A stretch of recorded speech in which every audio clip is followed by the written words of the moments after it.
Bonjour, je suis Jean-Yves Leloup, je suis le commissaire de l'expo Electro de Kraftwerk à Daft Punk qui a lieu jusqu'au 11 août 2019 à la Philharmonie de Paris. L'exposition Electro, on pourrait dire que c'est une exposition c'est une exposition musicale plutôt qu'une expo sur la musique. Et ce n'est pas une expo sur l'histoire de la musique, mais c'est une exposition sur la culture électronique ou sur les imaginaires de la musique électronique au sens de la house, la techno et l'électro.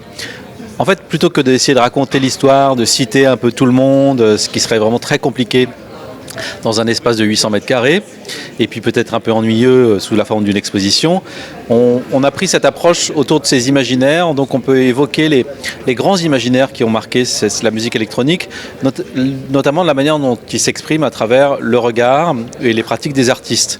Quand je parle des artistes, ce sont autant les luthiers, les designers d'instruments, que des artistes contemporains qui font écho à la musique, que des photographes, des réalisateurs de clips, des graphistes, des installations d'art numérique. Parce qu'au fond, la musique électronique, elle a toujours été très, très riche de plein de connexions avec d'autres formes d'art, et presque dès le début de son existence. Donc c'est beaucoup plus facile peut-être de faire une expo sur la musique électronique de cette manière, très vivante, sensorielle, immersive, pop, hypnotique, avec beaucoup d'écrans, beaucoup de sensations aussi visuelles, que peut-être d'autres types de musique. Et les quatre grandes parties de cette expo. La première, il y a Man and Woman Machine, donc c'est le rapport à l'instrument, à la technologie, à l'innovation aussi, avec toute cette histoire un peu futuriste qui a marqué la musique électronique. Le deuxième imaginaire, c'est celui du dance floor, donc c'est plutôt la communion sur la piste de danse. Le troisième, c'est mix et remix, donc c'est plutôt le DJ, le collage, l'assemblage, l'art du mixage chez le DJ, mais aussi dans les arts visuels. Et puis la dernière partie de l'expo s'appelle Imaginaire et Utopie. Et elle parle à la fois de quelques grandes esthétiques comme le masque, par exemple, qui est présent chez certains musiciens, ou l'abstraction géométrique qu'on retrouve sur certaines pochettes, dans certains clips. Et puis un aspect parfois plus sociétal et politique, autour de la question de la place des femmes aujourd'hui, de la culture gay ou la culture queer, qui a été assez importante, bien sûr, et aussi les répressions auxquelles cette musique a pu faire face depuis une trentaine d'années.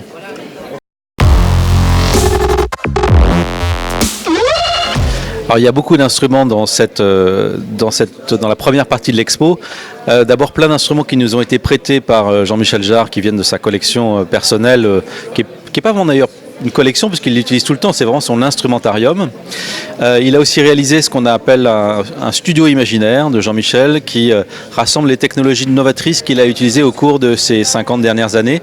Ça va de la bande magnétique jusqu'à son nouveau studio en réalité virtuelle, dans lequel il apparaît sous forme d'avatar, sur lequel il peut travailler avec des instruments virtuels, avec d'autres musiciens, comme l'un des musiciens de Massive Attack par exemple, qui peut lui aussi apparaître en avatar, et puis même le public peut aussi, à l'aide d'un avatar, aller assister au concert. Et ça passe par le Harp 2005 par exemple, qui est absolument magnifique, et quelques autres instruments qui sont aussi prêtés par des musées étrangers ou qui viennent du fond du musée de la musique à la Cité de la musique. L'important pour moi aussi, c'était pas toujours d'exposer les instruments les plus connus de la techno, la house, tels que je les ai par exemple déjà montrés dans l'exposition qui s'appelle Electrosound il y a 4 ans à l'espace Fondation EDF. Je voulais montrer des instruments un peu extraordinaires qui traduisaient cet esprit d'innovation, cet imaginaire de renouveau qui a inspiré des inventeurs, des luthiers et des musiciens au cours du XXe siècle et du XXIe siècle. Donc le premier instrument, c'est très très rare, ça s'appelle la croix sonore, c'est une sorte de thérémine qui a été conçu par un compositeur et inventeur russe mais qui vivait en France, Nikolai Obourov. C'est une croix d'or qui surmonte, une sorte de boule d'or surmontée d'une grande croix, et ça fonctionne comme un thérémine et on peut en jouer. Et j'aimais bien cet instrument parce que il exaltait une forme de foi, de spiritualité dans la musique, dans le renouveau de la musique dès 1900, dès les années 30. Et voilà, ça c'est un instrument très rare, vous voyez, qui n'est pas spécialement lié à la culture house ou techno, mais qui était important pour moi. Les seuls instruments vraiment house et techno qu'on a, c'est un petit ensemble d'instruments Roland, mais que Arnaud Ribottini nous a prêté, mais qui sont très abîmés. Enfin, il y a du marqueur, il y a des traces.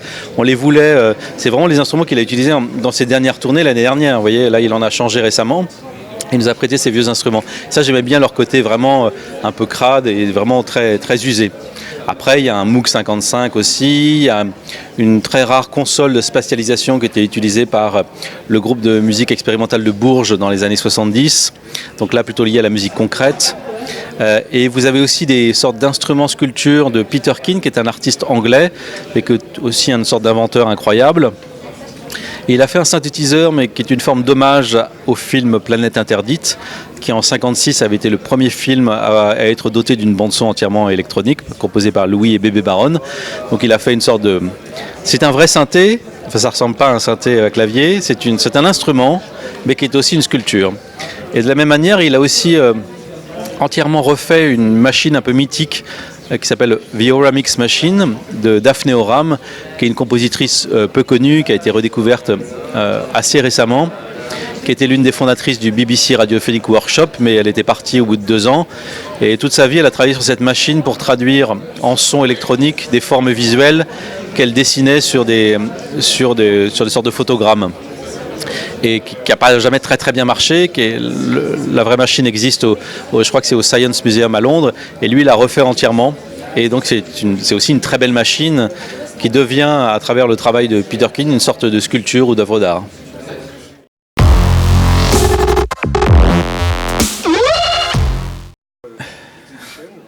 Eh bien, il y a tellement de belles choses ici. Moi j'ai beaucoup été marqué adolescent par Art of Noise. Art of Noise avec Jean-Michel Jarre ou avec Kraftwerk, c'est vraiment des groupes pour moi qui ont incarné la modernité dans les années 80, et c'est ça qui me plaisait.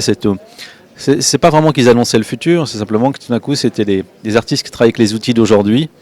Alors ils annonçaient le futur d'une certaine manière, puisque de toute façon c'est une musique aujourd'hui dominante, l'électronique, mais je pensais peut-être qu'elle deviendrait plus mainstream ou dominante plus tôt que prévu et non pas dans les années 2010. C'est un peu le paradoxe de cette musique. Voilà, j'étais très fan Future Son of London en 94 aussi, groupe ambiante, mais plus que ça, une espèce de psychédélisme à base de sampling et de collage sonore qui était vraiment une sorte de film sonore qui a beaucoup influencé mon imaginaire de la musique. Et puis, que dire d'autre? Il y a tellement de belles choses ici. La musique de Blade Runner, mais plutôt Azimuth de Kenny Larkin, qui est un album qui est un peu oublié aujourd'hui. Enfin, c'est une figure qui est moins connue dans la techno de Détroit, avec cet aspect très spirituel, très mélodieux aussi, qui montre bien l'autre facette de la techno. On a trop tendance à imaginer la techno comme une musique percussive, industrielle, mécanique, ce qu'elle a été aussi et ce qu'elle est aussi. Et cet aspect beaucoup plus tourné vers les sphères est assez beau. Et puis il y a une espèce de groove ou une transformation, de transcendance de la soul ou du funk ou des musiques noires américaines, mais d'une manière très abstraite. C'est ça qui était aussi très beau dans la techno de Détroit des origines.